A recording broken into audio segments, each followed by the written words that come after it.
Good morning, guys. How's everybody doing today? Wow. What an interesting time to be alive, guys. We're taking our time back here. Crypto in the morning. We are, hold on, make sure you can't hear that. We were just talking, Sam, in the background on the Twitter spaces about the lie that we're all sold about our time and that it's not valuable and that you should pay someone to give them your time. And then you should get a job that everyone else is competing for while you pay the person for 8 years, 10 years. That's the lie that you're sold in this country. I don't know about other countries. I can't speak for all that. But if I did it correctly the way I was supposed to, I'd have been in school still. I would have had no money, 100% debt, would have no house. And that would have been me just nailing it out of the, home run for Jim Rat. And that's what I was told. Luckily, I had problems. Now I'm realizing every day that goes by, those problems were just, I didn't want to do dumb shit. I didn't feel like doing whatever you were telling me to do because it felt like it had low value. To me, Sam, to me, it felt like it had low value to me. I couldn't speak for everyone else, right? I couldn't tell everyone else. And this was just me at the time, right? Like, you guys can all agree, school or not, 18-year-old Jim Rat should not be in the educational field. He needs to be running or like doing something, punching, doing something. Like, I'm not at that age. I just need to be active. I wasn't meant to sit down yet. It took me some years. Guys, let's talk to the chat real quick. The chat is absolutely buzzing. What the hell is going on? Terrafin, first one in here. Absolute alpha male. Dougie. A-Bit. Gunther coming on. Guys, Gunther's coming on the show tomorrow. We're going to show you some parts from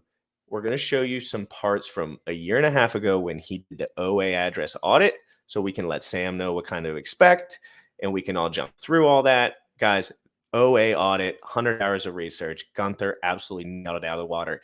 Everything he says in this video came true today. Literally, Sam. Just like he crushed it. He was like, all the whales sell. Once they sell, it's going to shoot up. It happens every time. Everyone gets so scared. And we're right in that moment where he was explaining a lot of that, Sam. So it's very interesting. Melv Tony, how are you doing? Crypto Rangoon. Great to see you, Hexakin Tattooer. It's great to see everyone in here. Wow. Share this out, guys, while we're getting ready. We're going to put on the butt mic from the and start in a minute. And Tyrannosaurus Hex. D-Hex Angelus, great to see you. Peter G, good to see you. I need a hex name. I couldn't agree more with that. The Jim Rat thinks you should have a hex name too. KS, great to see you. Melf Tony, great to see you. Crypto Maxter, first time in here? I don't remember that emblem. Great to see you in here. Monica Mofit Meals, Alan, great to see you guys. Hexican Papa, RG3, leg day, what you got? Every day is a leg day when you have a 20-pound python in your jeans, RG3. A 20-pound python in your jeans every day is a workout. You understand? So I don't need leg days. All I have to do is jump on my toes. Super physiological, dopaminergic, manic morning monologues. I love it. I love it. Chad, you are my guy. Matthew Lopez. Crypto Bigfoot, always in here. Hex Pimp, nice name. Elliot, guys. It's so great to see you. Ooh, Fashion Coder, where you been? Excuse me? Come on now. No way. Gerardo, if you're up and at him, Gerardo, send me a DM on Twitter. But if you're not, obviously it doesn't matter. RG, you too. I might have questions for both of you guys. If anyone wants to have a little spicy morning in about an hour, jump on with me and Sam after it's all right, Fashion. We know you're working hard over there. All right, guys, we're going to play the outro video. Sam is in makeup. Yeah, he's still in. And he is putting on his brand new hex.com hat. He's eating liver and shoving it up to the screen right now. Disgusting, guys. This is the best crypto show in the world. The most comprehensive detail. We love this shit, and we are going to dominate. And Hex is going to moon. Pulse chain, people are not ready, dude. They don't get the math. They don't get the software. They don't understand any of it. But they talk and they talk and they talk. But guess what Jim Rat does? I'll talk right over him, baby. Young folks, you dripping on them motherfucker. Richard Hart. Richard Hart. Bought my hex from the fucking start. 0.1 every day we mark. Buy my HEX from the fucking start. Sacrificing all this bread like I'm Richard Hart. Got paid on big payday and I had a hair restart. Now I'm checking on my pulse just to check my heart. Buy my HEX from the fucking start. Sacrificing all this bread like I'm Richard Hart. Got paid on big payday and I had a hair restart. Now I'm checking on my pulse just to check my heart. Checking my MetaMask moving. Look at the HEX, he is mooning. Looking at why they be choosing. Peter is why they be losing. Pull chains out and they'll get me a check. He's gas up and it got me a mess. Remember the times he died collect. HEX, I been eating, I'm dying in the best. Getting this back like a year ago. Getting this post, I ain't letting go. Swerving the ring like a Lambo. Getting this back like a year ago. Getting this post, I ain't letting go. Swerving the ring like a Lambo. Buy my HEX from the fucking start. Sacrificing all this bread like I'm Richard Hart. Got paid on big payday and I had a hair restart. Now I'm checking on my pulse just to check my heart. Buy my HEX from the fucking start. Sacrificing all this bread like I'm Richard Hart. Got paid on big payday and I had a hair restart. Now I'm checking on my pulse just to check my heart. Richard Hart. Richard Hart. Richard Hart. Richard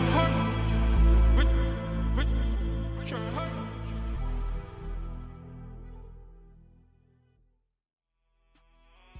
Getting this back like a year ago. What up? Are you there, or am I turned down? I can't hear you. Yo, I'm doing awesome today.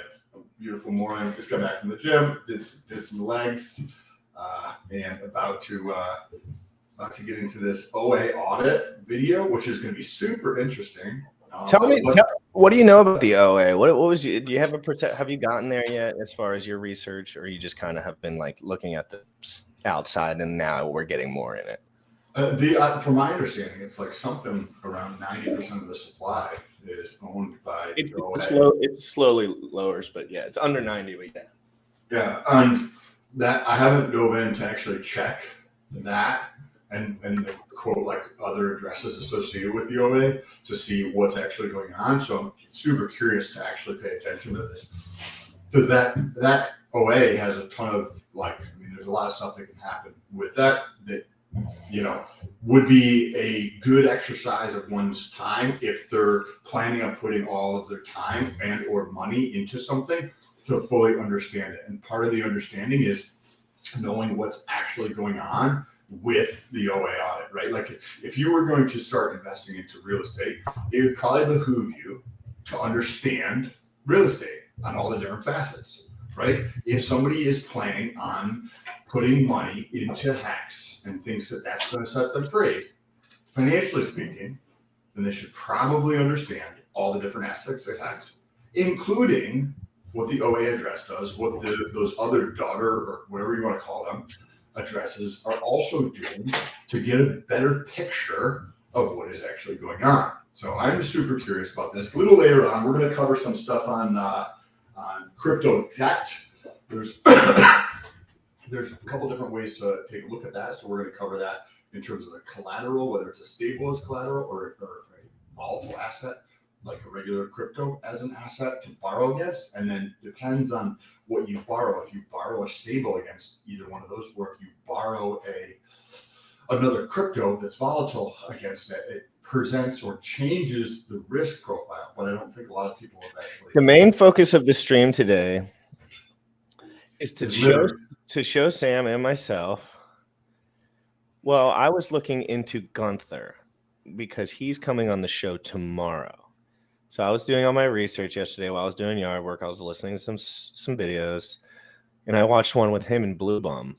Blue Bum was the Australian fellow that came on here. He lives in South Africa, actually. You remember him? Blue Bum? Oh, that name sounds so familiar. Were you? You were here. I was here, but I don't know who that is. He's Australian fella. He's tall. He's very proper. He's very nice. Anyway, it doesn't matter. He came on the show. And you're a dick for not knowing him, by the way. Who was that? Who was that, bro? His name's Bluey.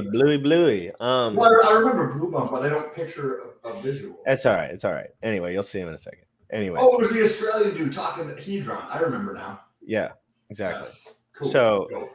So basically, he was talking to this guy on April 24th, 2021. So that's when this video is from. I just plugged my internet in, so it should. I drilled a hole in the ground and just plugged it into my computer. through the foundation of the house. When I went to show you the liver pre-stream with the honey on it, I dumped honey all over my keyboard, so it's nice and sticky. It's nice and sticky now. Hope you're well. I'm looking forward to this thing because I haven't watched, as you know, I don't watch. It's what does this mean? Feudal at the end. Feudal. Like. Does it make a difference?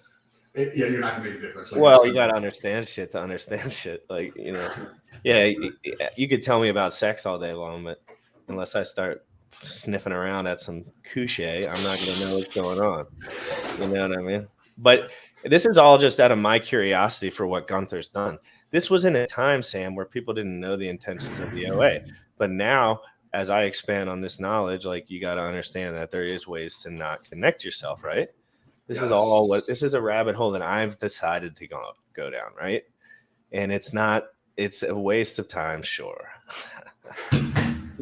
but do I certainly like to do it? I certainly do. But it depends. What do you define as a waste of time? Like going to the gym? Like it's how I do is a waste of time for some people, right? So RG, but what's the point? Like, what's the point? Is your point, RG, that? And I'm just asking, obviously, is your point that even if stuff was happening, we would never be able to know? Is that kind of your point? I'm asking in the chat. It might be that it's there's so much information that trying to grasp it all is futile. Like in terms of there's so much vastness of it that trying to grasp all of it could be very, very challenging. But what do we always talk about, Sam? What do I bring up over and over again? The negative externalities, right? What's the major one I always bring up? Short-term staking with whales. Anyone with a brain that starts thinking about it for more than a month will start thinking the same way. It's just the way you think. So I started thinking, what's the short-term staking strategy of whales? Then as I started asking people, like, who are the smarter guys in the community? Like, who should I have on? I started to realize, like, some of these guys I could ask questions to, right? And it just quickly started, like, really my learning curve started to change. My scope changed very quick because I started talking to guys that were, like, thinking like this. They didn't care about the money, you know. They weren't talking about, this was not about what am I incentivized to do? I don't give a fuck. I don't need your money. So it does, like, you don't have to watch. Like, I don't need your shit. I could outwork you. I could outplay you. I could outdo anything. Like, I'm trying to show everyone that you're going to win no matter what. And you can do it. If you're the one who's going to do it, you're going to do it. This is what I love to do. I love to dive into projects like this, learn shit so hard that it's gross. And it's very sickening to a degree, but this is my life now. Who's calling the shots when they wake up? I have no master. I have no one. And this can be a business partner too, guys. Don't you forget it. Don't you forget it. A business partner and a job are the same exact thing. You have another man you have to rely on or think about or justify for, or you go to bed thinking this way. I don't go to bed thinking shit about what Sam's thinking. He doesn't go to bed thinking about shit about what I'm thinking because we don't have our money tangled up together. Because we knew as a mental, unbiased journalism, you know, that's what we like. Me and Sam. It's not like this is what every man needs to do. This is what me and Sam like, and I knew that about him. He knew that about me. So it's just perfect because we can just get to the bottom of things. Whether they have an opinion, he has an opinion. A dude with $100 million has an opinion. A dude with $10 has an opinion. It's like, I don't give a fuck what you're all telling me anymore. Period. Because the opinion of somebody with $100 million is directly proportional to what their money is involved in. Period. End of story. Their whole incentive base is located on against that. And but nobody's talking about that, dude. Nobody's talking about that. No. But like people are like, oh well, Warren Buffett says crypto's a scam. Where's Warren Buffett's money? Warren Buffett has $100 billion plus as in USD. Do you think he is going to say that this other thing is a good investment. No, he has all of his money in USD. Of course he's going to say USD is the thing. And this other thing is a scam and it's not going to last and it's just that and the other thing. No fuck shit. Like, yes. 100%. If HEX is as good as it is, we should be able to punch through this. And this is why I'm so controversial with it. Because I don't care so much. I don't think HEX is going to be affected by anything that I do.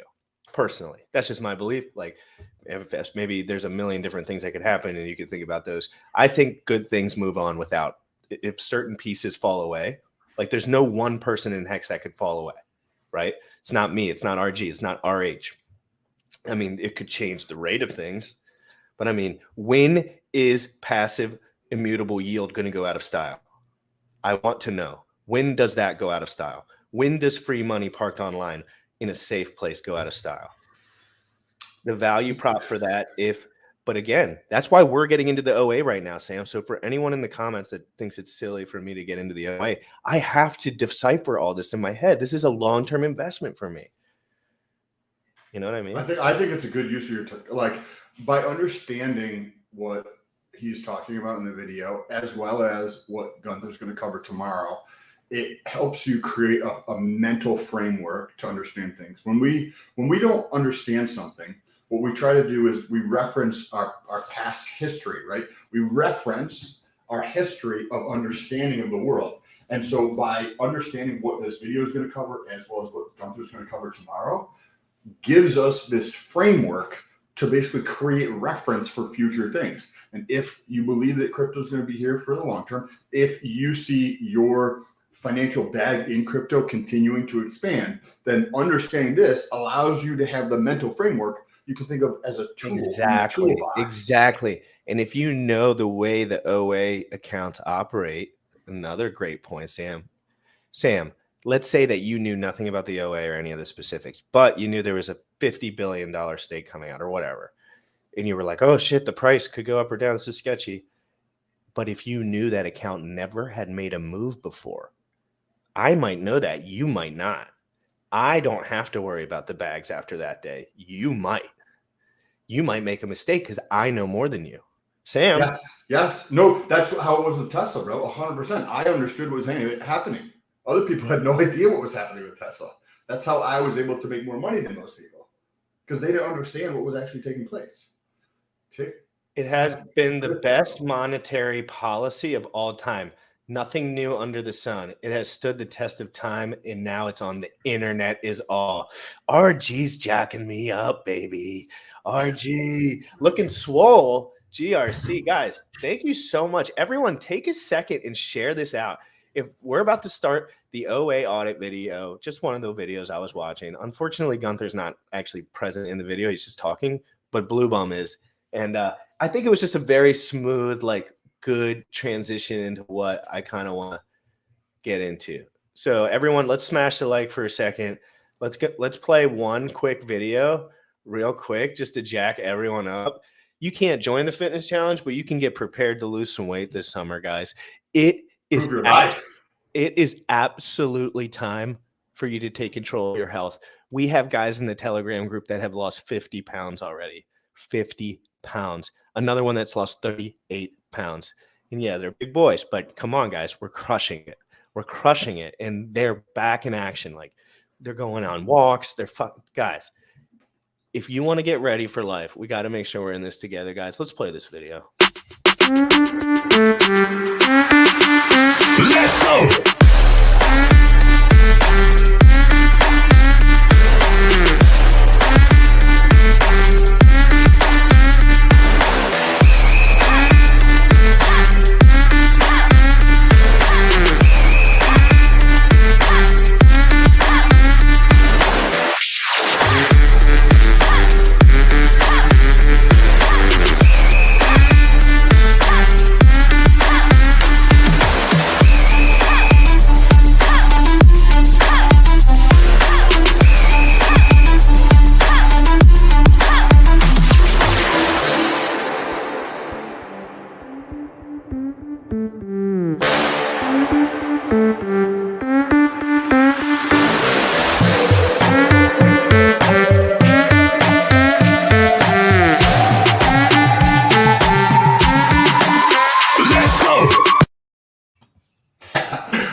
cardio last night at 9 p.m. My second round of cardio at 9 p.m. last night. I was like, damn, I didn't do my cardio. Need to get that done. And watching that video, I was like, oh, glad I'm staying on track. I'm glad I'm showing up for myself every day. That's what you guys should be doing as well. Yes. Hey, Sam, can you let me know if this video is lagging at all? I plugged my internet in, so it might react a little different than it has in the past. So I'm going to play like 20 seconds or so and just let me know. Sweet. Like it's such a massive undertaking to tackle the auditing the origin address because there are so many addresses. And yeah, so I was just wondering, like, if you could tell us a bit about how you decided how and why you decided to tackle that audit and how you went about doing it. Yeah, that's a good question. So as some of you know, I'm in the HEX chats, primarily in the HEX trading chat and also HEX bear chat. I know it doesn't make sense. I'm a moon boy, but I spend my time in those chats because they're a lot of fun. But anyway, I kept noticing. I basically was just tired of everyone selling, like the constant dumping for 4 consecutive months. It was really just if anything, it was just really annoying. Like, Oop, it paused. No, I know. Remember, guys. Remember the date on this video. What's the date? Give us a, because we can't see it. So if you, It was April 2021, April 24, 2021. So they were having a very similar problem. What? I'll pull up the price chart so we can see what was happening around that time frame to give it a little bit of context. I think that's a great idea. Because that will give us a better understanding of what was going on. But it sounds like he was in a frustrated position. So let's look at the chart. It sounds like they were a little bit frustrated at this point, Sam, because of the whales, just like right now, right, Sam? Right. People right now are doing the same thing, Sam. They're very frustrated. They're saying they shouldn't be selling. But I want to know why they say that. I'm confused a little bit still. So let's go back. When was that? April 24th, this was published. So so that was taking place. What was the price? Right there. So right here on the right side of the chart, it was 0.016. Now back up just a hair. Let's see what the public sentiment was. All right. So the public sentiment was pumpy poo, right? So this was right after a nice pump. Just look back at those three, almost exactly the same, right? Very similar in structure. There's a little zit on that one, but right there. Yeah, but so in general, guys, in Crypto Games Club, so the crypto.com commercial came up for this channel. Sweet. That's dope. That's kind of cool as fuck, actually. That's really dope. Seat for greater than coffee. Yes, sir. Crypto Bigfoot. So yeah. So guys, basically what can you extrapolate from that, Sam? So it looks like they were getting bearish. They were bearish. They were pissed. In the year that led up to this, the price went from like 0.0012 roughly 0.00, so like 20% of 1 penny to nearly 2 pennies, 1.016. So you had a massive run up. What does that actually come out to be? 0.016 divided by 0.002. That's an 8x. So in the course of a year, there was an 8x increase in the price, and apparently it just come off a selling or a peak, right? So there was a drop off here. And so everyone was saying, "Why isn't it going up? Why isn't it going up?" Blah blah blah blah blah. Okay, so let's go back to the video, and that gives that great context. So again, Gunther's coming on the show tomorrow, guys. So any questions in the chat, just make sure you write them down. Like, why is so much dumping when you have such a valuable asset? And I remember right before big payday, as most of you recall, we went from a point of like where I'd say probably 10% or so or thereabouts was staked, and then all of a sudden overnight we're like 98% staked. And I thought that was I was like, well, this is definitely the behavior. So did you hear that, Sam? You're muted. It went to like 98% staked. I'm gonna play it again. Okay, just pay. Just pay attention. If you use the arrow keys, press play and then use the arrow keys. You can I got it. With staked, and then all of a sudden overnight, we're like 98% staked. And I thought that was I was like, well, this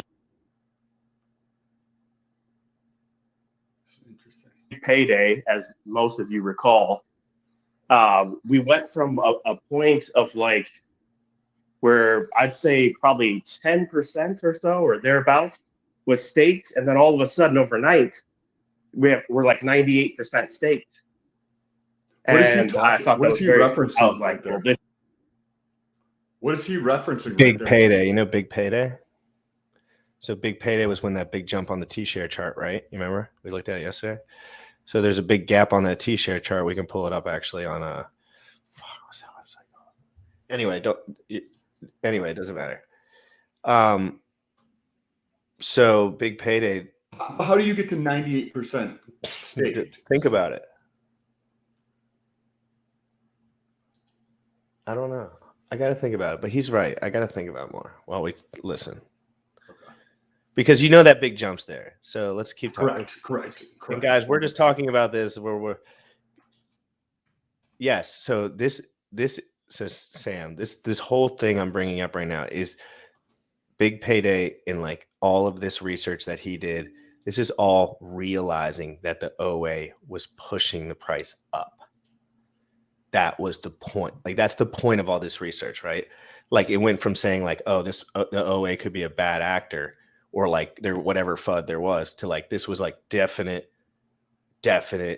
concrete information about the OA is the reason. And they're not incentivized to take any money, and they don't. So it was just showing, but I'll keep playing it. Interesting. This is definitely the behavior of a controlling entity, which we basically refer to as the origin address. I say entity or entities. We actually don't know who owns it. I really don't care who owns it, to be honest. It could be one person. It could be multiple people. I really, really don't care. But I noticed that everything was like almost like instantly overnight, like staked over the period of like a few days.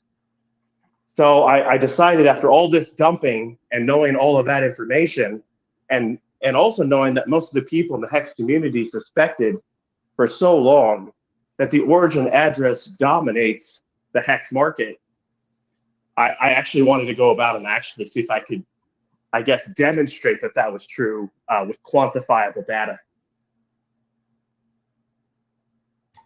What do you think about any quick words on that, or you just want to keep going? I'm curious to see what the data is that he shows. Fantastic. So with the big payday, did the OA address get a lot of HEX? I don't know. I can't get off where my mind is because I don't want to move away. I'm kind of learning too. You know what I mean? Like, yeah. Guys, the reason I'm doing all this is because if me and Sam are going to be accurate in the future, how can we not know the past? Sam, that wouldn't make any sense. Imagine if guys came up in here and they're like, you remember this? And we're like, we don't even know it exists. Stupid, dumbest thing I've ever heard. So if you don't think I should be doing this, you're stupid. Okay. And so then that's mostly my motivation for digging into the origin address. Yeah, brilliant. And how long did it take you? Lol. Definitely over 100 hours for sure. Wow. Most of the time, I didn't even calculate the hours. I just worked on it for several days straight, like a hermit in my house. But yeah, like most of the time was really just spent going into hex.vision, researching the addresses that entered the adoption amplifier, copying and pasting all into Excel, and then you have to like get rid of all the formatting, filter out like all the duplicate addresses. What was the adoption amplifier? Data, that kind of thing. And then I just literally. What's the adoption amplifier? You're muted. Go ahead and look up the actual definition right now in adoption amplifier HEX, and I'll explain it to you with the chat's help. Okay, adoption So the adoption amplifier, Sam, was when that big jump in the T-share rate was. Remember that? You remember it on the chart, so right? big payday was the same Oh, thing. wait, no. Fuck. I'm sorry. Damn it. Here. I just got all backwards. Sorry, but that's why we're doing this, so we get a better understanding of what this actually is. Okay, here we go. I pulled this up here if you want to read through this. Oh, yeah. So adoption amplifier, we exchange ETH for HEX. Okay, so let me read this real quick. Adoption amplifier explained. Adoption amplifier. Get HEX directly during the 351 days. No middlemen with their fees and friction. If you don't already hold BTC, it's probably better to use AA instead of free claim. So you remember, Sam, the free claim part? What was AA? Adoption amplifier. Okay. That's what we're talking about now. So AA instead of free claim, it's likely you'll get more HEX that way. If you already hold BTC, you should use both.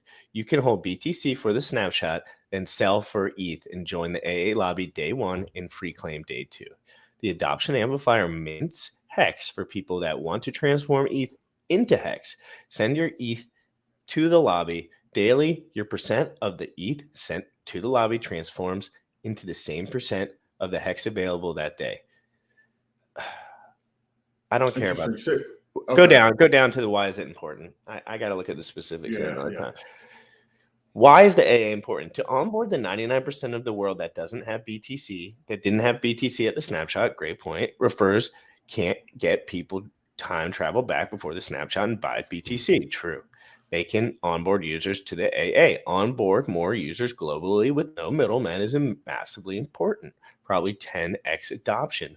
More on-ramps, more adoption. People do not want free things for free. People want expensive things for free. People need to be invested emotionally. That means sacrifice something of value or watch the nest egg for a year grow. Interesting. So it was just basically a... Go down for launch timing one more time. I want to see that launch timing down a little bit. So days 2 to 351, Sam. That's when the mints less equal 1/350th of the claim. So it seems like it was within the 351 was when it happened. Okay. This is during the period of the T. It was basically an ETH sacrifice. It was basically an ETH sacrifice, Sam. All right, I'm going to send RG a link and a wrench. All right. I'm sorry because Bullish is out of the office today. I'm just joking. I just haven't talked to him this morning. And okay. No, that's so I'm going to know, but let me do this real quick. Add moderator. Got you. Jump over here, invite, got you. And I'm going to play this video for a little longer. I'm going to have some liver. And I'm going to mute my mic. Went through every single address. I should say that I first started off with a spreadsheet that was put together by DOSBomb, where he looked at all the addresses that the origin address sent money to. And with those addresses, I really didn't dig too deep. That's in the first section of the Excel spreadsheet, by the way. Those addresses, I was basically just tallying up the totals, looking at all the liquid coins that was present in those addresses, and then also researching those addresses to see how many coins were staked. And then I was able to use that information to calculate the T shares that the OA entity owns. But then after running those numbers, I first released that information publicly. I found that the OA really only had like maybe 53 or 54% ownership of the network. And I thought that was really low. And somebody suggested like, hey, why don't you dig into like the adoption amplifier? So at that point, I went into HEX. That's interesting. That's interesting because if you have the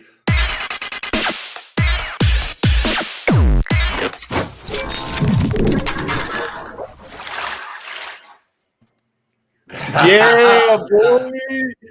Yeah. Tank top and everything. What's good? Wow. Hell yeah. You're muted. You're looking absolutely ripped. You're muted. There we go. Yeah, just got out of the gym. You guys inspire me, man. I've been, Yes. got Got to get where the kids are. You guys are looking great, man. One of these days.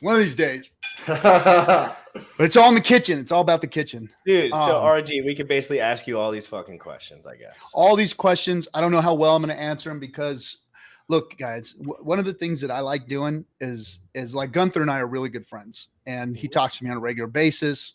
So when all this was going on, I kept close with him, and he would feed me, fire hose me all this information, you know, and most of it spilled out.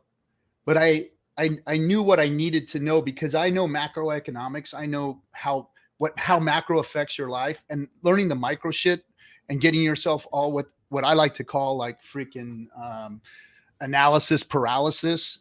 You'll just start digging into rabbit holes. And when I found out about what the OA was and what it was doing, and when I saw it move for the first time after the adoption amplifier phase was over, I realized and knew that all I needed to know about the OA is that it was a good actor and that it was helping us. And that when we did see monster macro moves, that it was doing it for a reason.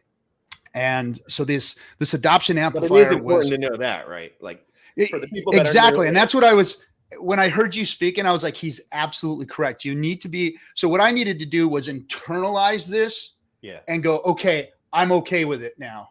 I understand the information, and now I'm cool. And now I can make the right decisions. Makes me feel better. Makes me feel my more financial confident. Situation. Because everybody's different. Confident. Yes, you should. If I'm going to trust our age intellectually, just talking about like the stuff he talks about in general, Bitcoin, he's been right. He's crushed it. And then he's going to transfer over here. What am I just going to start thinking like, oh, he's going to like, I bought into this guy because I believe him. I think he's being honest. I really do. It's not so much about what's going on. And then what do we know about financial institutions? They're all manipulated, centralized. Okay. Every single one, every good one, every one, because that's the easier way to make it work. It can work other ways, but this is the easier way, probably. The thing that people need to understand first and foremost about the OA is just put up Hex Boy's chat there. Hex Boy. The OA is a Hex feature. It's not a who, it's a feature of Hex. The OA has created the De Beers model for Hex. Everybody knows that there's tons of diamonds out there. There's tons of diamonds. There's lots of diamonds. Diamonds are really worthless when it comes down to it because there's so many of them.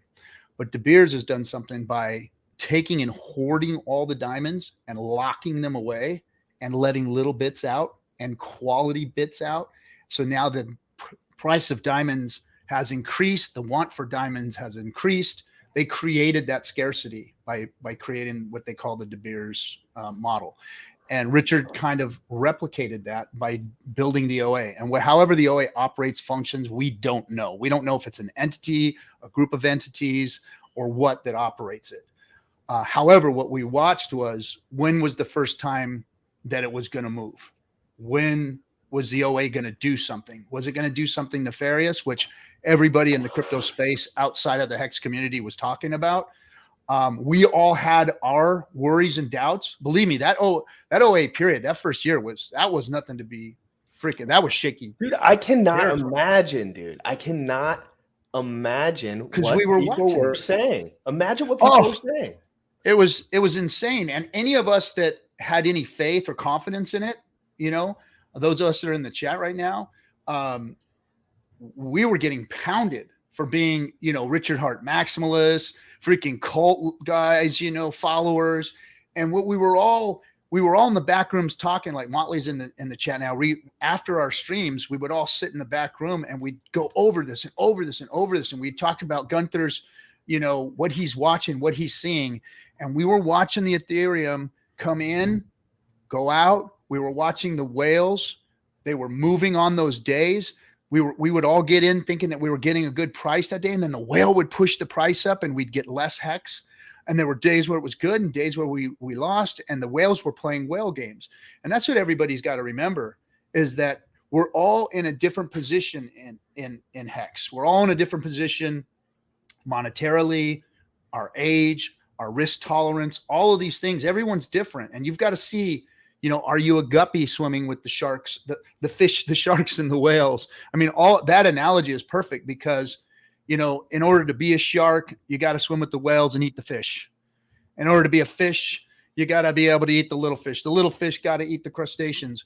That's just the way it is. And so you've got to figure out your positioning. And with everything that's going on, how are you going to swim best? How are you going to feed yourself? You know, because all we're seeing right now is something, again, guys, nothing new under the sun. These are financial games that have been played forever. You just have to go. This isn't new. This crypto thing isn't new. What's going on here isn't new. Whales buying and selling and dumping and shaking out people is not new. This has been going on from the beginning of finance. So we think that we're like looking at something different. No, it's just on the internet. That's all. It's just money on the internet. What were some of the behaviors that were actually actions that the OA was doing? Well, the OA was collecting the Ethereum, and then it was moving it into wallets, and then it was being pushed out. And some say some of it provided liquidity, some of it was doing this.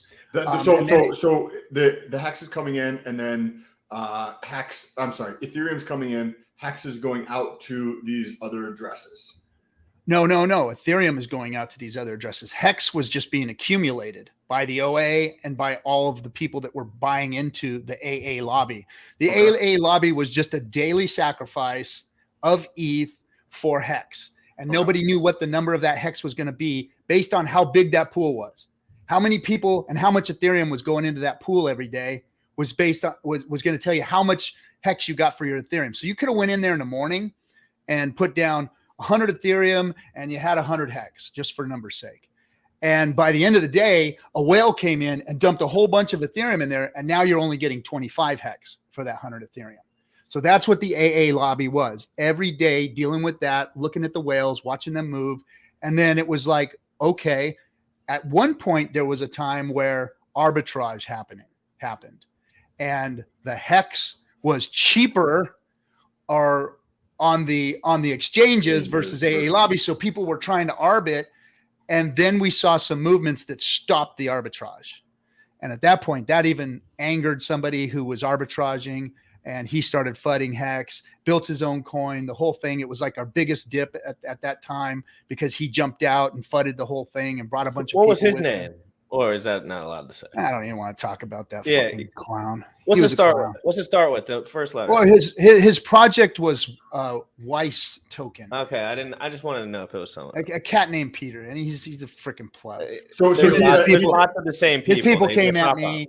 Yeah, his people came at me, and whatever. It was just they were some of the people that were creating crap in the beginning, but they were trying to do what they always do, which is arbitrage. And if you could FUD and arbitrage at the same time, it's a very easy thing to do. That's what Tangent's doing. Tangent's doing that right now. Tangent, I'm talking to you, buddy. You were on the show yesterday, FUDing Maxi. You were wrong, incorrect about everything you said. Listen to me. You were wrong. I was right. I just because I did my 1-for-1 and I reaped the absolute gold from it doesn't mean you can talk down to my sweet Maxi. Okay. Okay. So you would have to give context, but you can do that later. No, the guys in the comments know what's up. That was war yesterday. And so anyway, that guy that did that Wise thing, he made some critical errors in doubting some of Richard's game theory and turned his token into something a little different just to spite Richard. And he thought he had the right plan, and it failed miserably. He made some really critical errors when it came to providing liquidity and locking liquidity into the DEXs, and it ruined them. So they've been trying to play catch up ever since. But that man had 150 million HEX at one point, and so he had started dumping, and that's, you said the price of, that guy left, and he was dumping his HEX, and that's when you saw a big and then we all started buying at that point. And that's when we really got heavy into the streaming. We started streaming harder. We started coming at him. We started saying, you're wrong. You're making a mistake. And that's when the community developed and grew. That's what we're watching right now, right? This is like parts, like I was watching you, Motley, all these guys last night, right? Like from a year and a half ago, right? Roughly a year ago, a year and a half ago.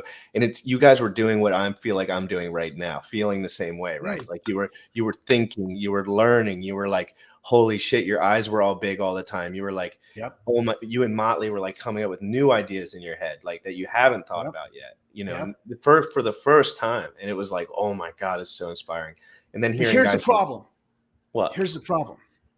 We thought we were coming up with new ideas, Well, but you when just I learned. started doing some, when I started doing some research and looking at history of financial products and pumps and dumps and whales and how things move in all different markets, not just in crypto, but in stocks and bonds and real estate and all these things, I found out and realized that this was the same old games.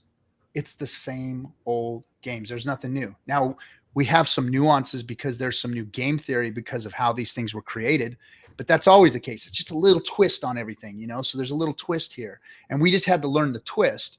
But then that's what stopped me from doing monster rabbit hole research, and what stopped me from doing analysis paralysis shit, because a lot of the streams started turning into that. It's like, okay, learn the basics, learn macroeconomics, learn the cycles, and operate within that cycle as your financial situation deems, your time horizon situation deems, your risk tolerance deems. So everybody has to do, look at the big picture, but don't analysis paralysis. Look at your picture even more. The analysis should be on yourself. What can you do? How do you fit in? What is your play in this, ocean that's going on out there? Are you a whale? Are you a shark? Are you a dolphin? Are you a fish or a shrimp or any of those things? How do you function in that? How do you dollar cost in? How much of your investments do you put in there? Those kinds of things. You have to analyze your situation, not so much the situation that's going on in crypto. You just need to know what the macroeconomics look like. Like, look, I knew that the OA had us on edge the whole time the AA was out. That was a whole year. We were like, could he scam out? Could he run with all this money? There was always, no matter how confident we all were, there was always a little bit. Richard was active online as far as presenting this information kind of as he is now, right? Yeah, he would come on our streams. Yeah, so he was still like just saying the stuff just like he is now, just the truth. And he was kind of just letting you guys know, man, while he gave you the room to grow. Like, he never was like, RG, you son of a bitch, like, you're so stupid. He was just like, they need to learn. No, he was. Well, yeah. In Richard form. They all did. No, because I'm not the smartest guy in the room. Never have been. But I knew I didn't need to be, because I'm richer than like fucking most of these people in here. Being the dumb guy, I'm still richer than like most of you fuckers. So the dumb guy won. Ha ha! My theory wins. Yours may be taking you down a rabbit hole. Your theory fucking wrecked. You won, dude. I mean, you guys smoked the show back then, having faith like crazy. Well, one of the things that, the dumb pirate came up with was, hey, emergency end stake and restake longer. You guys all fucked up. I fucked up, so maybe you fucked up too. Stake longer. And I got people that thank me to this day, dude, you made me richer because I did that. Because everybody staked out for a year. Everybody was staked out hard for a year. And then they're like, because I'm going to collect my millions and I'm out of here. And then people were like, oh shit, this thing is really not doing anything nefarious. This thing is really going to go.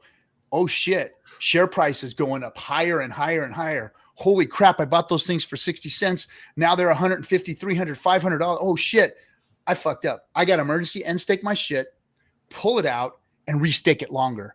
And guess what? When I did that, I got 1/3 more T shares than I had before. And now my bags are expanding like nobody's business over those 15 years because we did stuff like that.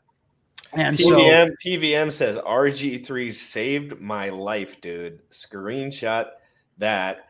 PVM always giving props where props is due. He's basically saying you saved him by giving him some information about the way he should think about this. Yeah, and like Molly just said, RH was learning stuff too. We were all kind of learning what was happening. He was like, damn, that was new. I didn't think people would do that, but that's the right way to do it. So we all started learning this in the beginning. Now, the one thing that I knew, and I was still uneasy, I'm going to admit to it right now. I was uneasy until big payday about the OA. I was.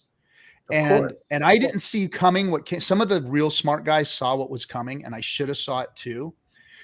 But the way big payday worked is that, all of the bonus crypto, the bonus HEX that we were going to get was based on how many Bitcoiners free claimed. So there was a pool of HEX, and that pool of HEX was being given away to Bitcoin free claimers. Okay.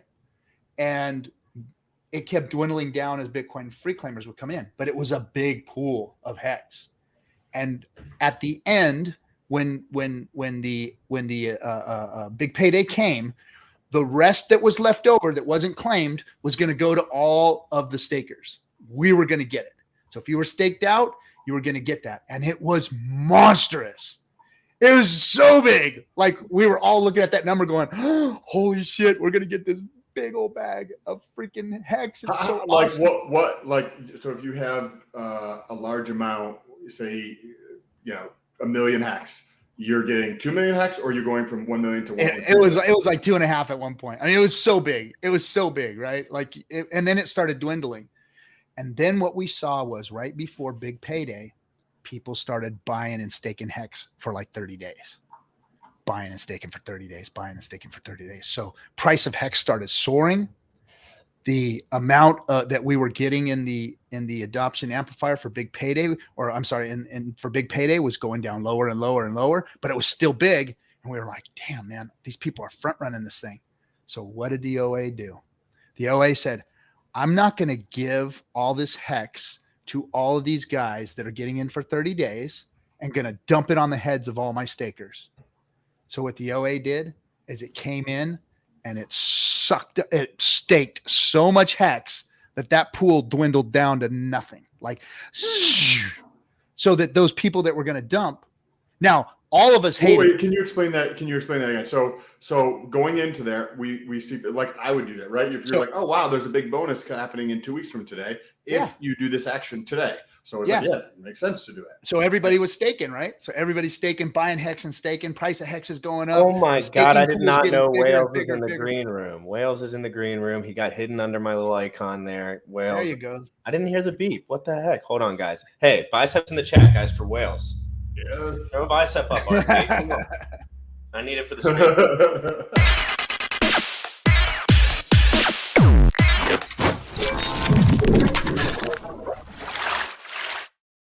So, what's up, Wells? What's going on? I actually didn't want to interrupt because this is a great story. I was watching from afar at the time. So, please, let's just I'll keep going. finish Let's up just real keep it quick. rolling. I'm almost done. After he finishes, I'd love to hear your side of it too. So we're watching the pool grow, and Motley and all of us were like, these guys are front running this thing, man. They're, you know, and I didn't see it, but some of them did that. Boom, we were going to get dumped on by these guys. As soon as their stakes came up and they got all their HEX, they were going to dump it, right? So the OA comes in and stakes a fuck ton of HEX. And I couldn't give you the numbers at this point, but it was a ton. And it dropped us all the way down to 30%. So we were like at 2.5 multiplier of HEX that we were going to get because of the bonus. And that bonus dropped all the way down to 30%. So we only got a 1/3 of our bag. And that, so Sam, that was that jump, right? Remember you asked, why was this? Why did he say it went from this percent to that percent? That's what they were doing. That's what that was occurring in the video. Yep. And that's what jumped the first big. So it laddered the share price like this, went bink, bink. And we knew it was going to happen. We all knew that was happening.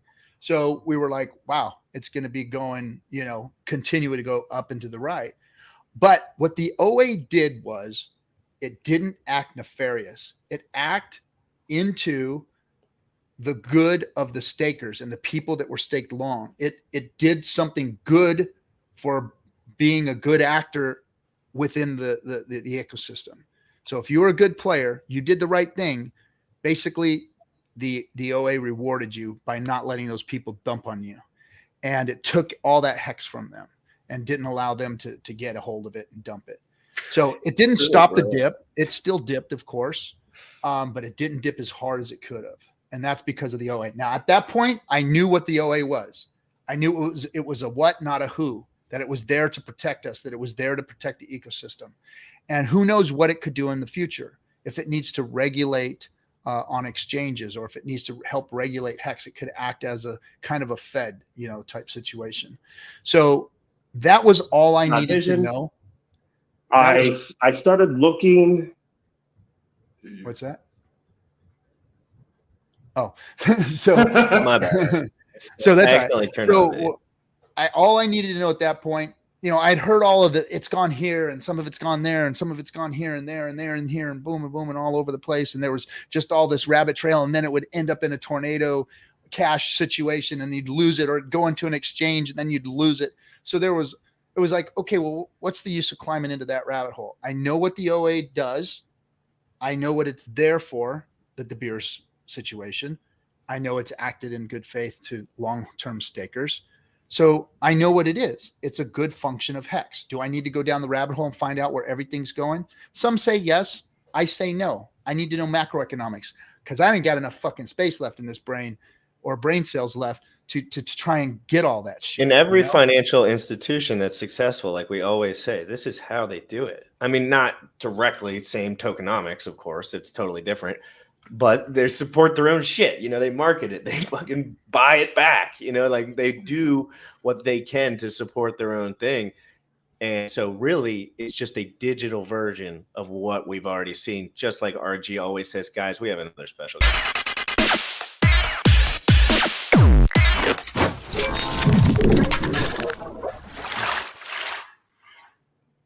It's really weird. Oh shit, we got us a reunion here going on. It's really weird watching videos of you guys from a year ago, like all night and like kind of taking notes, and then like awkward redoing it like the next day. I can't watch it. It's almost like a time time warp. It's like a time warp, and I'm just a part of it now, and it's fun. But you know what was even more is that like we'd stream all night for like 3 hours, and then me and Motley and the rest of the guys, we'd 4 or 5 hours in the green room for 5 hours, like just freaking brain melting on now don't let the captain fool you. He was one of the first to leave. He's like, all right, you fuckers, like I'm going to bed. That's the old man's bedtime, man. I'd have to leave. But yeah, we go to like 2 or 3 in the morning easy every time. Oh yeah. There was lots to talk about. Conversations. Yeah, RG, that would be me. I'd be like, "Hey guys, I'm going to bed. It's been awesome." I had Bob guys like, "Gym rat, stay up. We got like." He's like, "I'm teaching you shit," and I'm like, like I'm sorry. Yeah, it might be a good time to cut it at that point. So guys, what we went over today was basically when you guys figured out that the OA was serving a purpose that was basically not extracting value from the system and allowing other people to have it, right? During big payday, yeah. But like in general, right? Like because you guys might have not known, or whoever at the time was like, wonder what these wallets are doing, right? Like, I wonder what they could be up to. You never know, right? Yeah, that was the initial FUD you guys were talking about early with Knightley, and he made the first copycat of HEX. Like that was one of his biggest gripes, was like didn't really understand the OA. So his copycat was going to eliminate the OA. It was going to eliminate the OA, and then it was going to lock liquidity. And both of those ended up being just absolutely terrible mistakes. Yeah. What happened to? Did anybody look at the Ethereum that was coming in during that AA? Yeah, it was a lot of HEX holders, bro. A lot of Hexicans washed out with that because a lot of them, same thing, didn't really understand the OA. So like what you fear what you don't know, and a lot of people actually left and like, yeah, that's right. Like why should the OA get all this HEX, or if it was putting Ethereum back in? We just didn't have enough history, enough like to see what the OA was doing. We didn't know if it was good, bad, whatever.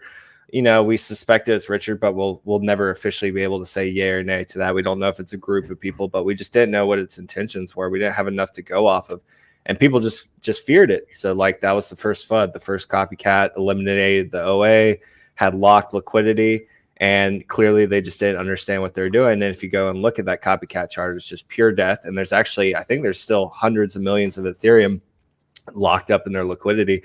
And like, yeah, cool, all that liquidity, but the value of your token is plummeted to like 0, and now people just have that Ethereum's just locked away, which is kind of nice. I like that the creator of the copycat doesn't have access to it. Ethereum? Oh, it's over, like, or at least peak Ethereum times, it was well over $100 million. What about the Ethereum that was coming in during that phase of AA, right, where people are basically sacrificing on a daily? What did anybody check to see what was going on with that Ethereum? Yeah, there's chain analysis. So like Gunther was one of the main guys that was really digging deep into that. I honestly didn't care too much. I just had my plan like every night before like 8 p.m. or 7 p.m. I can't remember what time it was. I would just see how much Ethereum entered the AA lobby for that day, and then I would just figure how much like I was going to put in relation to, right? So like if there wasn't that much Ethereum in the last couple minutes of the AA lobby before it closed out, I put a little bit more in. If there was more than the day prior, then I put a little less, and I would just recalibrate myself. And the OA audit actually covers all of the Ethereum addresses down to like 20 Ethereum. So like if you look at it shows you every single one of the adoption amplifier all the way down to like, roughly a handful of Ethereum. And I don't even know how far he digged past that. So that's exactly what I was researching at the time, is basically Gunther was going through some of that, like that, the AA stuff, right? Like what we're all talking about right now. Like, that was some of the FUD that people threw out early on, because it did look like, and I've never actually gotten verified myself, but people have done the chain analysis that it looked like some of the Ethereum was washing back into the system, right, and buying it up. So it's like, well, if you just get the coins and then just come back and buy, that's not really fair. And again, that was some of the first really extreme FUD we have. But they've never sold a single coin. Like it turns out, the majority of the supply was actually just going into diamond hands. So it worked out well, but a lot of people just didn't like that, right? It did at the time. They didn't understand that the central entity was doing that to protect the project in its infancy, not hurt it.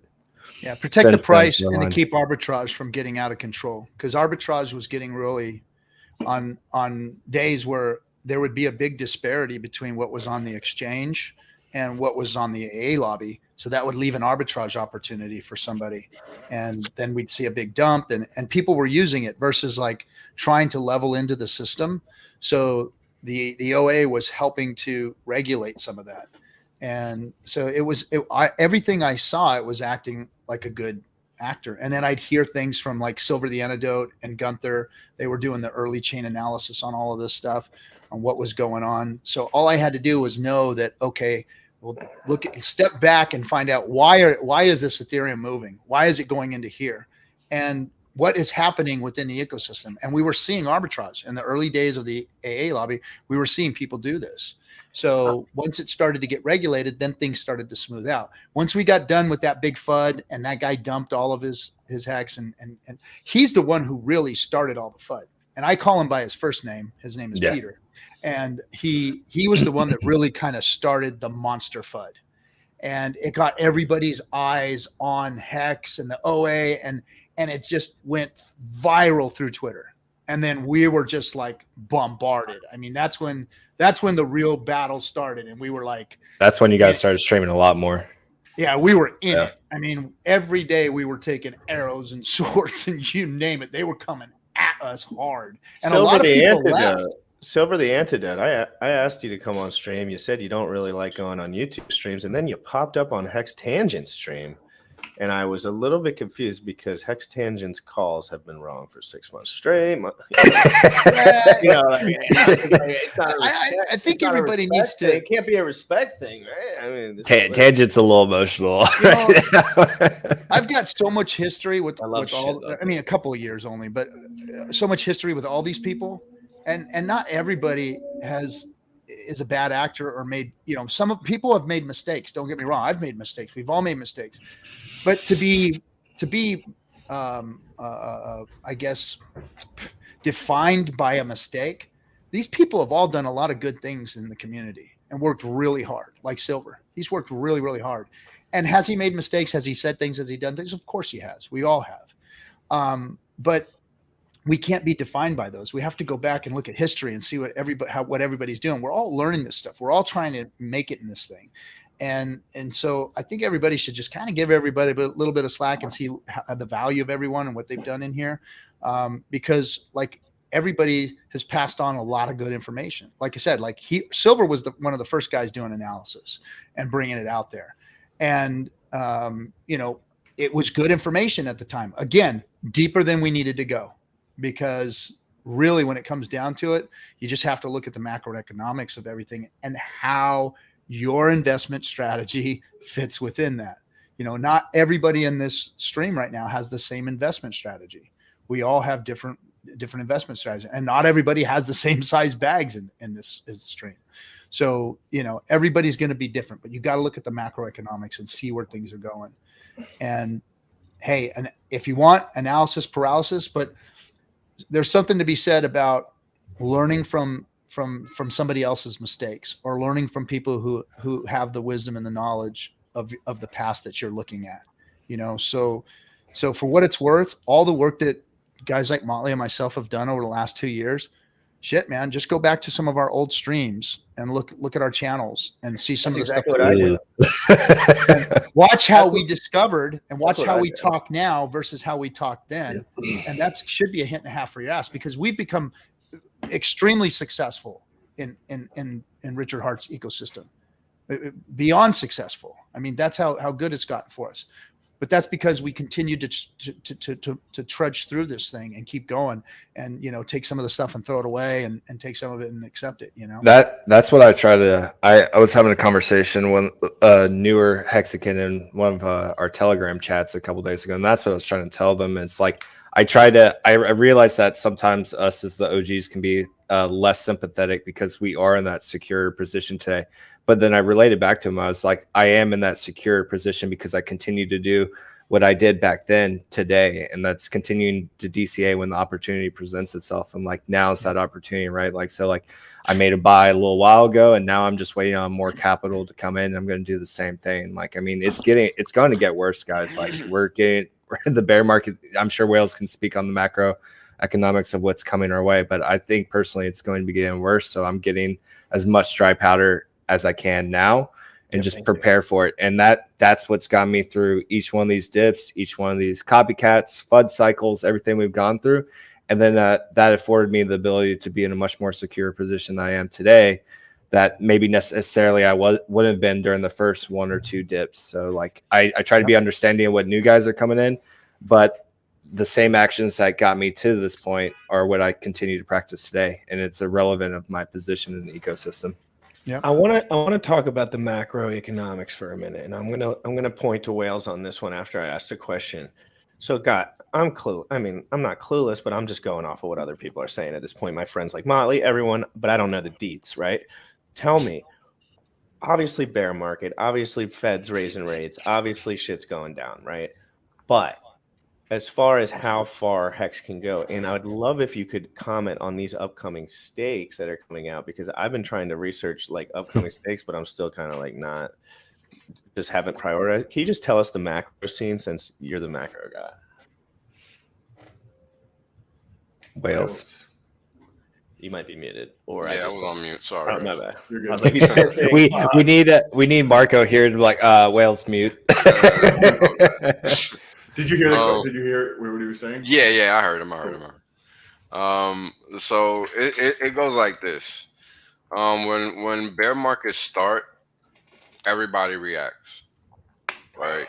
And what's happening right now is that everybody's realizing that the risk side of the market, Bitcoins, the hot stocks, the momentum stocks, the Netflixes, the tech stocks, all that stuff, that party is ended, and everybody's just now realizing that party has ended, right? Like they're just now realizing it, not realizing that the top in Bitcoin happened in November, not realizing that the top in HEX happened in September. They've been in the bear market. Been in the bear market. It didn't just happen. Yeah. Right. Tangent. We're talking to you, Tangent. Been in the bear market, and they're just getting the taste, right? Wales, like it's right. going, like it's really ramping up. Yeah, they're just figuring it out, and we've been a lot of us have been talking about it for a year plus, and some people are just figuring it out. And the whole thing about it is inflation is hitting. Like stagflation is going to be a problem now, because now people have left the economy to the point that they're employed, people are self-employed and surviving now at a greater rate than ever before. So employers have to try to find, RG, you work still, right, to a certain extent. How hard is it to find employees because of that? Hiring everywhere. Everywhere. Can't find them. I see signs everywhere. And I'm paying well for guys that I never got the rates that I'm offering these guys, and they're turning it down because they can go get more. That's right. Like, holy Dude, crap. it's wild. I've never seen anything like this because everywhere I go, it's please hiring. Please.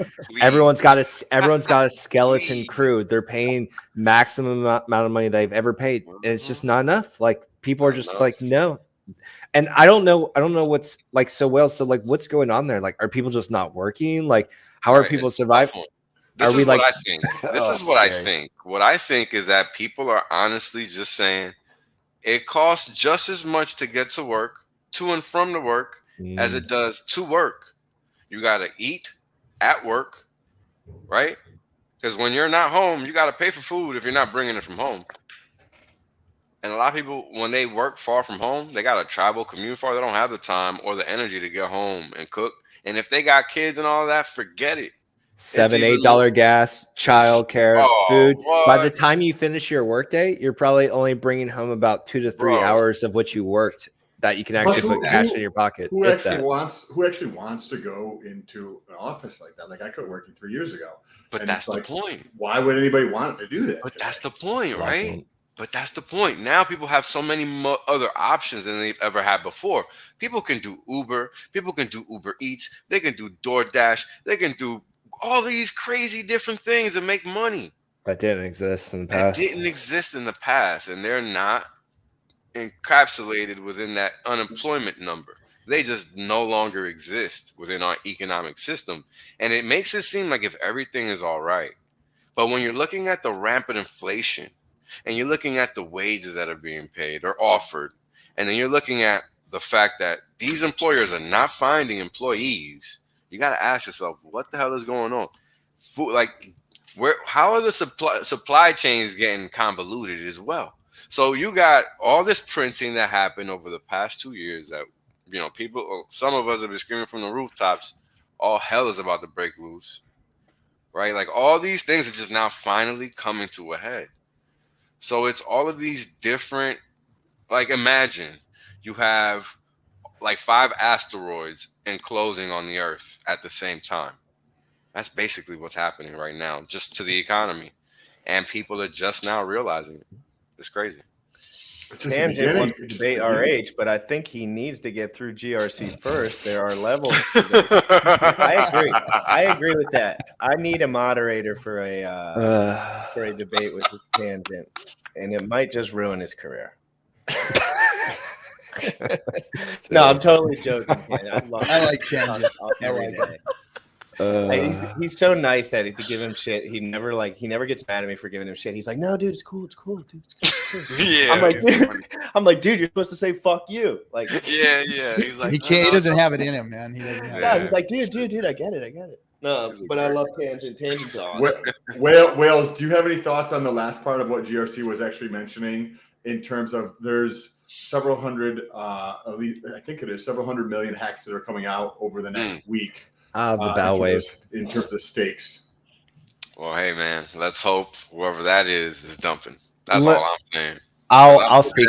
These shares like a dog right now. Please, I need to know this. I'll speak on it because you guys were killing me with this shit yesterday. Like, look at all this hex coming. I was like, oh my god, here we go. It's like, all right, No, we were learning. So- I didn't know. yeah, I know, but it was painful. And that site is not like abundantly clear to people who are new. Like I have no Yeah. idea. I've looked at a billion sites. Well, Usually nothing happens if it's a lot. what it does is it just gives you all the information on there, right? It's up to you to kind of go through, piece out what's important to you, how to navigate it. Oh, But they that were one, on X.Vision? they were on Hex.Vision, Ah. and that one's great for a lot of graphical representations of what's going on, especially the staking one that you guys were looking at. And what you guys were seeing is like what the community is lovingly called a bow wave of stakes, and those stakes have been coming out forever for the past year now, and that continues just to move along the line because you have larger players, mainly OGs that have been here the longest, and they have 20 million stakes, 50 million stakes, 100 million stakes that they roll monthly, maybe quarterly, whatever their preference is. So what you start seeing is a large accumulation of HEX right at front that always looks like it's coming out, but in fact when it comes out they just roll it over. They take whatever yield they want to, and then they just roll it over. So they're losing out on the T-share game for the long run but they're okay with that. Their bags are large enough currently, and they just continue to move these short stakes. So you see this, what we call a bow wave. So as the ship is moving through the waters, as we're going through the HEX timeline, those stakes are always just moving out in front. So if you're new, you come in like, holy shit, there's billions and billions of HEX coming out this month. Like, what's going to happen when that hits the market? And usually the same thing that always happens. Take the yield, take whatever you want, and then restake the rest. And sometimes they break off chunks of it, send it out longer. It just depends what they're doing at their life at that point. And eventually some of them do get out. And like Wales was saying, I hope they do. And then you take that opportunity and you scoop the dip. Like we saw like Whale 13, maybe he was trying to expedite the capitulation a little bit there and sold like 40 million HEX. It's still an opportunity to scoop cheap HEX, right? And like we're going to see this over the next couple of months. And it's a prime time, especially for you guys that are newer, to DCAN on the way down, because I mean, we could see some pretty amazing. I am getting probably the fattest bag of cash I've ever had in the ecosystem, ready to buy this shit up. And I could potentially, if we hit some of these price levels, like I could potentially 50%, 100% my bag with this cash that I'm trying to get in. Like, and I've been here for 2+ years. Like, if that doesn't show you how much opportunity is like coming your way during this bear market, I don't know how to explain it to you. And see, and that's the game. There's That's the opportunity game. in your beach house and me living in the basement. That's the opportunity for me. Me finding a nice little cozy But you got to look at the game, man. The game is, okay, whales are going to play these games. Like Motley said, that bow wave, it's a real thing. It's really always happening. So how do you position yourself to DCAN when one of these does dump on the market, or one of these doesn't dump on the market? You just sit back and go, great, my T-share prices are going up. My T-shares are getting more valuable, because all they're doing is pushing the T-share price up every time that they start doing these things, and they move the T-share price. So, and they may not move it as much as like a long stake would, but they're still moving it. RG, how much money is enough money for some? This is my one question. It's never. It's just a little more. Everybody wants a little more. Enough. I know it's never enough. If you got billions, you want a little more. If you got trillions, you want a little more. At what point is cutting off a chunk? I guess once their chunk becomes that small, which they're taking off the end of, because you got to have a plan, man. There's no it answer. Just depends on question. The person, man. You got to have a plan. You got to have a plan. You got to have your life planned out in terms of how you want to spend your finances. There's no question. How many doubles before these people are so rich? Not like the people here, but like maybe. Oh, you're asking for some other people? There's no. There's people. No, I just mean like people. Let's say trader dudes or somebody. They're just playing a game, bro. They're gonna do it forever. There's no end. It's just like saying, it's just like everyone's staking ladder. It's all. When are you gonna stop breathing, GRC? Yeah, when are people gonna stop selling Bitcoin? I guess Yeah, I mean, think about it. Think about it. Every time they push the price down, they shake people out. So what happens is they push the price down, they sell, they watch everybody run out, and then they start buying again. And what did they do? They increase their position by a percentage. They know that they're going to be able to increase their position by a percentage, because there's going to be all of those plebs that are going to wreck themselves at the bottom of the market. They're going to get scared. They put their last $10,000 in. They've got 3,000 left, and they want it now because they're afraid that it can go to 1,000 or zero. So that's what's happening, is that the plebs are getting out and increasing the percentage of gain for the whales. And the whales love that. That's what they do. They move themselves around to get the plebs to give them their little percentages, and their bags keep growing. That hack is not as bad anymore. I'll tell you, the hack does not hit like it used to. Like, I mean, and at these prices, I'm like, man, I could just do a side job and then I basically get all my shit back that I had. You need to. I didn't know this would ever happen again. None of us did, obviously. We didn't know how low, when it would go. Yeah, it's gonna get. You don't think that a whale can drop this to 3 cents? You better think again. But I was worried because at the time when I got hacked, the movement was so bullish. I was like, this might never. I might be screwed forever. Not forever, but I was like, oh my God, that was my bag. My hard to recoup. Man. And now I'm like, oh my God, another opportunity. Like, thank God. Like, it's incredible. Like, absolutely mind-bendingly exciting for me. And this is one of the things that I've kind of had a problem with you, GRC, is like, I know you quit your job. You do an amazing job on the show. The Crypto Fitness Challenge is awesome. You and Sam do an amazing job. But I really would like you to like grind, even if that's picking up a side hustle like Wales was saying, do Well, Uber Motley, something. we do things. Well, on hold the on. side Let me finish because like Let this. Motley finish putting his foot in your ass, son. Because And then I I'm get gonna it, give man. it a shot. All right. You're doing in his you're mouth. doing an amazing job, man, but you're giving up so much an opportunity because look, I know your bag. I was helping you with when you lost a lot of it too, right? When you got hacked. And like I know you need more, sir. I know you need more. I And this, know, but at the and this same is the time- opportunity to do so. And I know you don't want to fucking go back to your 9 to 5. Find something that you're mildly content with, even if it's part-time. You have all these options where you're like Wales was saying, Uber, whatever, and just get some side capital, like take advantage of this opportunity. This is where people get wealthy, and you will have this luxury for the rest of your life to do this whenever you want at your leisure.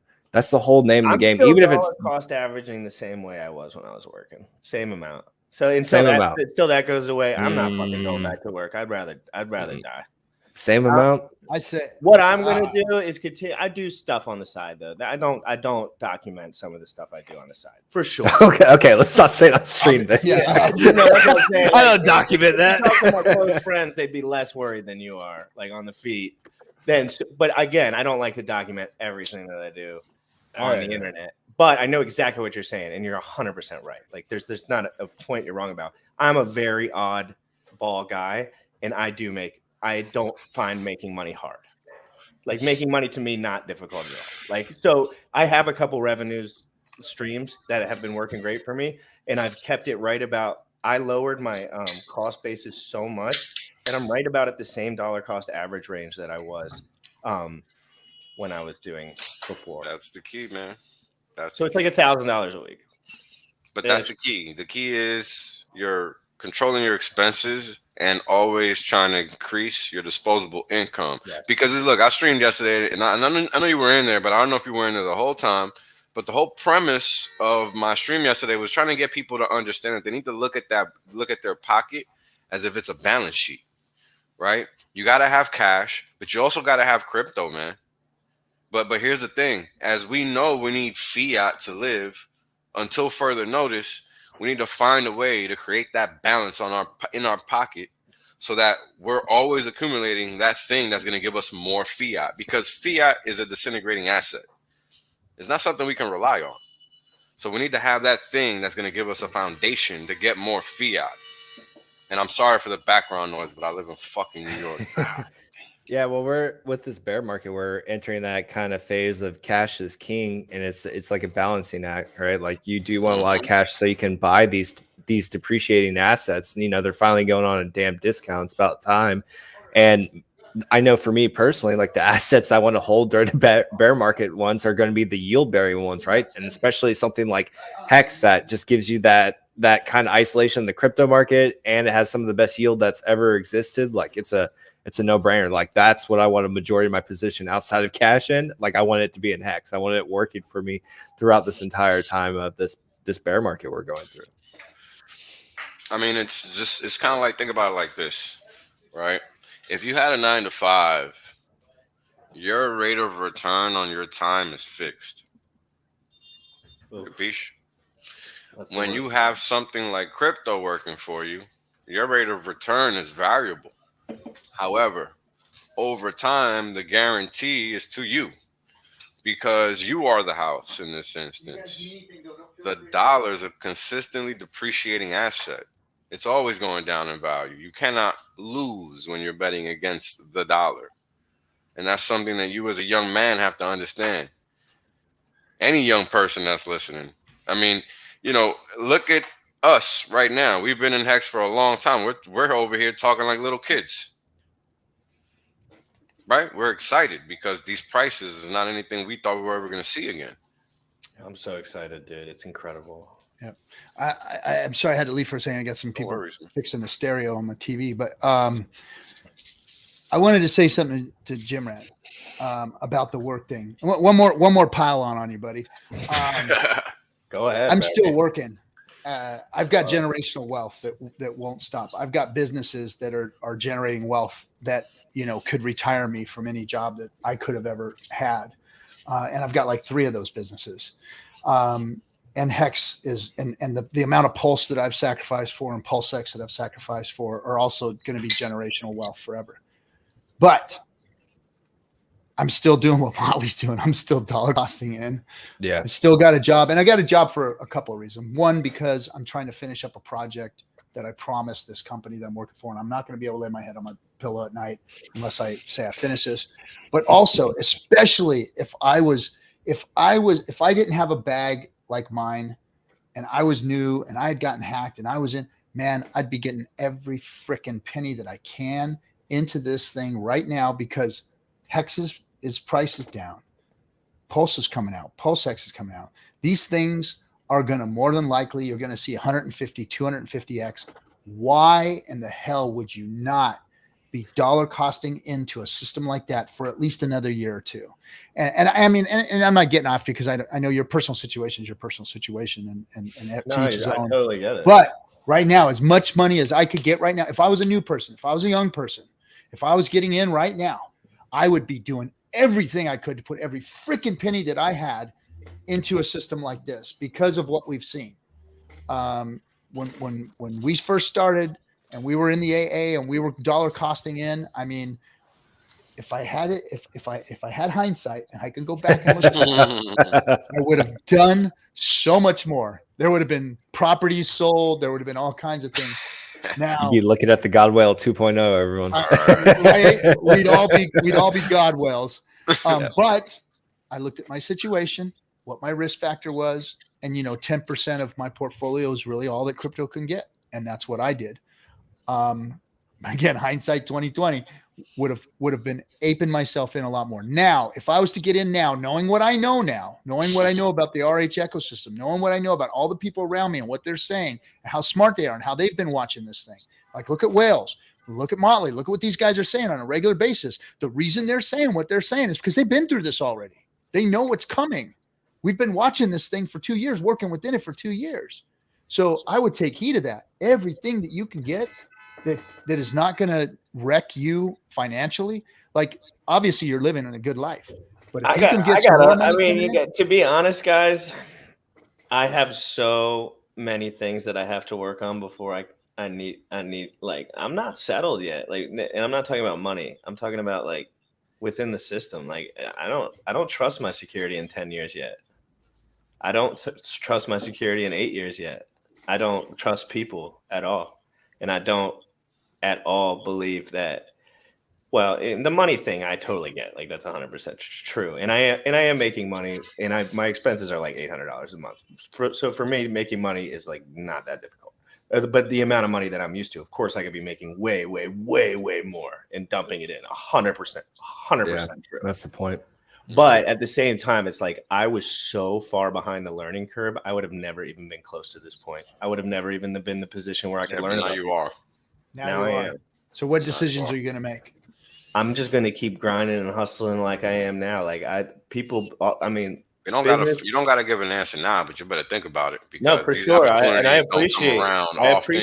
appreciate this. And if you really want to live how you're living now, it's best to operate from a position of strength. That was a whole message. That was a whole moral to my story yesterday. It's easy to talk shit and act like you're retired, but so the fuck what? It's still 2022. What the fuck are you doing? Right? What are you doing to maintain that position of strength? That's the question, because time doesn't stop. Change is the only constant. So you better be changing with time. And that means playing the game smart at all times. Right? Because it's cool when the shit was 50 cent. Nah, it's not a GRC intervention. No. We're talking to everybody right now. I'm talking to everybody, because this is a smart financial thing. Like, what else is saying, like, just it doesn't matter whether you're in crypto or your business or any you want to buy equity. Like, it doesn't matter. What he's saying is just intelligent moves to do. Yeah, because people give the OGs a bad name because they say, "Oh, you guys got big bags. You can say whatever you want." Blah blah blah. But you know what? When it really comes down to it, the three guys here that you may call OGs, we care about you guys. I'm not an OG. We care I didn't because show up till day 330, by the way. Well, we grandfathered you in because of what apparently, you were teaching everybody. So, we cared about the community from day one. The reason that we did what we did, the streams that we did, we didn't make no money off of damn YouTube. I know Motley hasn't made a dime off of YouTube. I haven't made it costs me money every month. I just give my super chats back out. Right? It never does anything for us. But what we know is that we're educating people and we're helping people. And believe me, I want to help people that have smaller bags than mine. I want you guys to have bigger bags. But listen to what we're saying. Listen to what we're saying. You know, we know what we've been through and what you guys are about to go through. You know, position yourself good. Don't over leverage yourself at all. I would not suggest anybody over leverage themselves, but be ready for what's coming. I slap up my some of my earlier onboards all the time because like I know what their bags are, and like we talk all the time off air, like in our own private group friend chat. And like they're like, yeah, you know, we're gonna retire too. I was like, bitch, I know the size of your bag. Like, yeah, it's decent, but like I didn't feel comfortable multiple X's above you guys before I even considered. But how much overhead and family expectations did you have? Like you have overhead galore, and talking about when you had your houses and shit. Oh yeah, but I mean, most of them are my overhead's $800 a month. I look at people that are rich and I think they're broke. I'm like, y'all are broke. A lot are. You think paying I can't pay for food with $800 a month. You think paying $100,000 in overhead a month is freedom? Here's what I'll tell you. I ain't paying $100,000. You know what I mean? No, that's what I'm talking to some people in general. Yeah. Here's what I'll tell you. Depends on the size of your bag. You guys are in HEX, so you just. I pay my apartment now and food. That's it. Because HEX is just you just know HEX and you just understand it so well. Like, but that's the point that I'm getting to is where like I was spending $1,000 a month when I was working too. I don't spend shit. That was part of my argument earlier, right? Yeah. You spend money to go to work. You got to eat out. You're not at home. You know, that's part of the thing. And look, and this is something I'll tell you. You got to realize that when you're out here and you're trying to figure out what everybody else is doing versus what you're doing, you got to ignore that because everybody else isn't as educated as you. Or they might be more educated than you, and you don't really know what they have going on. So the best thing you can do is give yourself as much, like, because look, I used to think like you, well, I don't need a lot. And I know I don't need a lot. I don't need shit. If you come to my apartment, bro, it's bare bones. I don't need nothing. But here are the facts. Facts are you're best served by having a ridiculous reserve at all times because you never know what the hell is going to come out of nowhere and how it's going to service you. Or serve you to have that reserve in the first place. You just honestly don't know. And this is something I'm figuring out as I'm going through life. And I'm an old dude. I'm about to be 40 in like a few years. So you still not even 30. But you still not even 30. You know, take advantage of these lessons and think about them. Don't act on them, but think about them.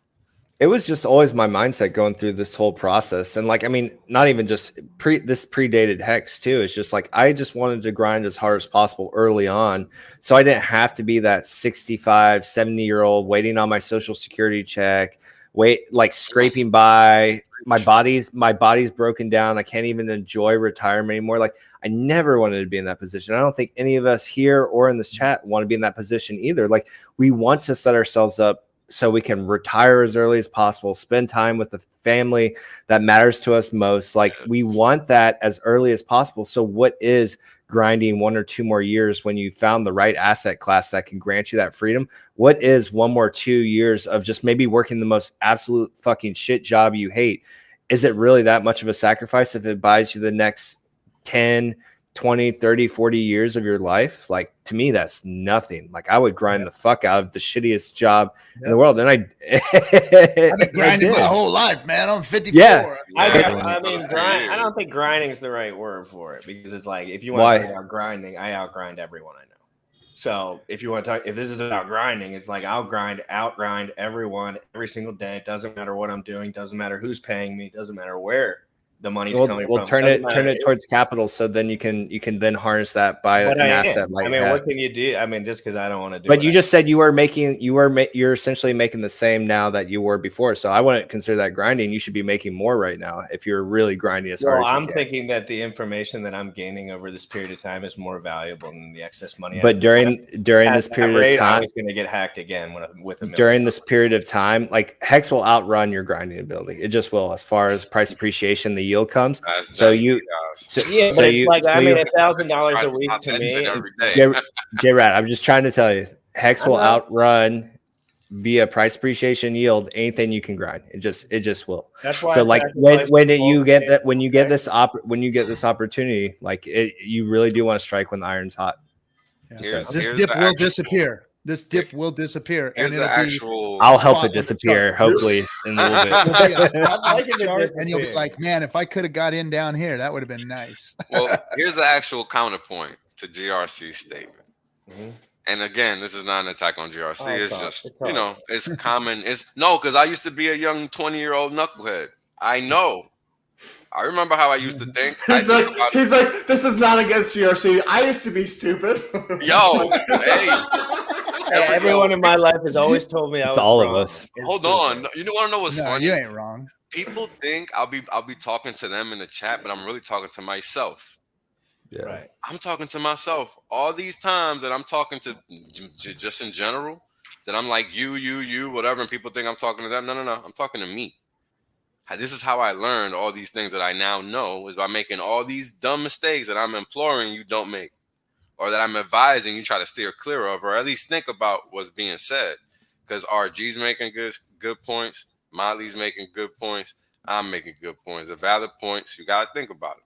Because you're talking to three dudes that, one, you clearly know he gets it. RG, man defines pain. And you hear the pain in my voice when I speak. So learn from motherfuckers that have an idea. Mm-hmm. Empirical evidence always leads to what really works, right? So what that means is put your ideas aside and look at what the world is giving you. Nothing is put in front of you for no reason. Yeah, no, I totally get it. No, it makes sense to me. I mean, again, You're I've already in a always good been pretty spot. unconventional, but I know what you're saying. Yeah, but and that's the it's whole point. 100% correct. Yeah, be unconventional. Don't do what everybody else is doing. You see everybody else chasing BS. We're telling you to chase GRC, bro. Nothing is chasing. You're not wrong. You're not wrong. You just may be inaccurate, and that's what you got to look at. I get it. Hey, I've been out here many a time in my life. Like your grouping is a little off. You're hitting the target, but your grouping is a little off, right? Because what you want to be doing is not what everybody else is doing, right? Yeah. And you're already partially doing that. But what everybody else is trying to do is that they're trying to amass dollars. They're not realizing that that's an epic failure, because those dollars are ultimately going to be worth less, right? Is that silhouette bullish? I can't tell. It's creepy as fuck though. What do you got, bullish? What do you got, brother? Oh, it's creepy. Like, no, I've just been in the background listening in, and you know, to like the points. I can switch it up if you want. No, that's not me. It just looks better on screen. You on screen. Yeah, it's just a loop. Oh, it's wild. I don't like it. It's creepy. I hope you. Yeah, bring back the Stillers. Thank you. So to both points, because I completely get what you're saying. I'm in a similar situation, and you know, Jim and I have spoken about this. Like, you know, this is the route he wants to go. Great, but we also need to focus on, not for me, but for him personally, and the same applies for Sam, because we've had these conversations. How can you increase your revenue while you're doing this? Yeah. What are other things you can be doing that's not related to crypto or shilling crypto or, you know, becoming a FUD, you know what I mean, or Furu? What can you do bullish outside is the expert at it? Right. What can you do outside of this to increase your revenue so you can continue to do this every day? So those are some of the things I've been focusing on with them. Me personally, I'm essentially getting out of Web3, getting into Web2, getting into Web3, because I can double or triple my income. So the same amount of output I'm putting now, I can double, triple my income just by switching over from Web2 to Web3. So those are one of the things I'm personally doing during the bear market to try to bring in as much capital as possible. Caroline's awesome. I've seen all the shit that you do, bullish, and like it's wild. Like you definitely got it down. You're killing it. So and for everyone, I think in the future we should do a show about you know, ways people can save money, ways people can increase their revenue, because there's a lot of ways. Like, you know, I hear people talk about, you know, DoorDash, Uber Eats. A lot of people don't know about Drizzly. So if anyone's paying attention, go to Drizzly. see if it's in your location. You will make more money in Drizzly in 2 hours than you would in 4 hours of DoorDash or Uber Eats, because people love to drink, and people who drink have no problem tipping. Or if you want to just do stuff at home, there's rev.com, and you can literally just translate shit.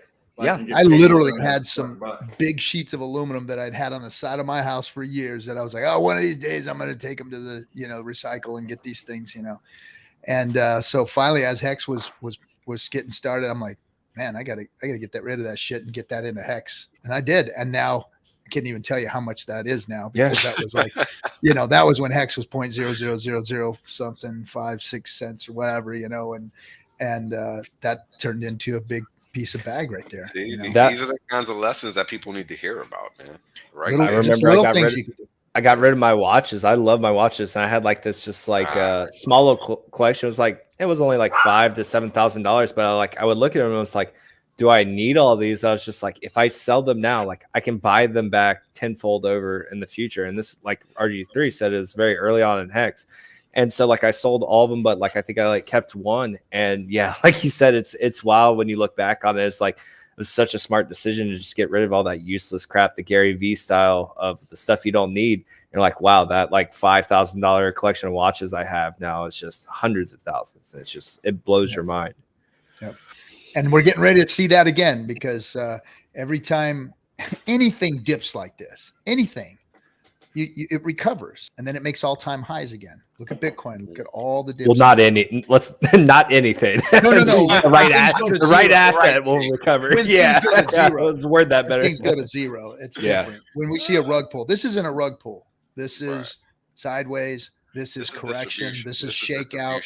This is all that. It's distribution. That's what we're seeing. We just did and it's healthy. It's healthy. We just did a 256X. This is only 85% off of 256Xs. So less than 1X. Yes? Are we clear? Okay. No. What are you talking about? 256X for what? We had a run, 256X. Hex pump 256. Yeah, from big payday to the September top, that was 256X price return.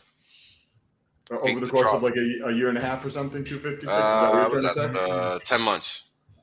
From 10 months ago to today, it was been 250? No. It was a 10-month period. Yeah, from November 2020, from November 20th, 2020 through September 19th, 2021, that was 256X, peak to trough. Gotcha.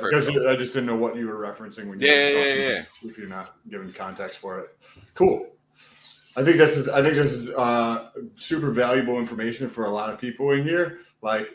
Pay attention to what your goals are. A lot of the theme across here is, and that's the theme right there. You nailed it.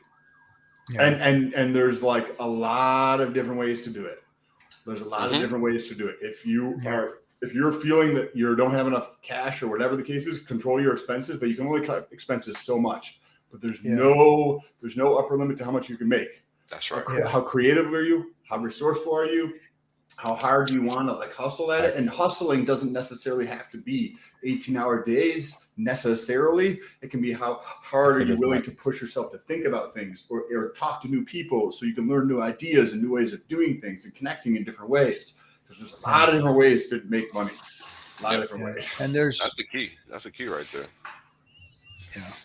And there's a danger in us getting too deep into this stuff because everybody's situation is different. I keep saying that. Everybody. So if you do have somebody that you trust in the ecosystem that you can sit down in private and discuss your situation. Like I know people have come to Motley, people have come to me, people come to Wells, and help somebody that way and find somebody that can help you with your situation. I've sat down with a lot of people and they've asked me this and that. This is my situation, and work your plan your work and work your plan, because again, everybody's time horizon, risk threshold, all that is different, and you need to figure that out on your own. None of this stuff is cookie cutter. You got to figure out what's going to work best for you.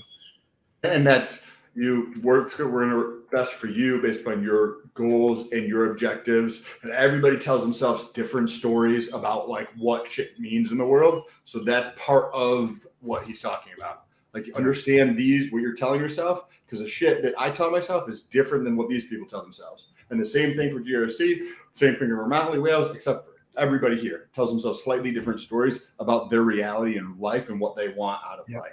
So figure that shit out and just follow your plan, like you were just saying. The macros are all the same. The ocean's the same. It's how we all set our sails is different. That's it. I think this is a great place to close, guys. This has been absolutely incredible. I'm so grateful you guys came on.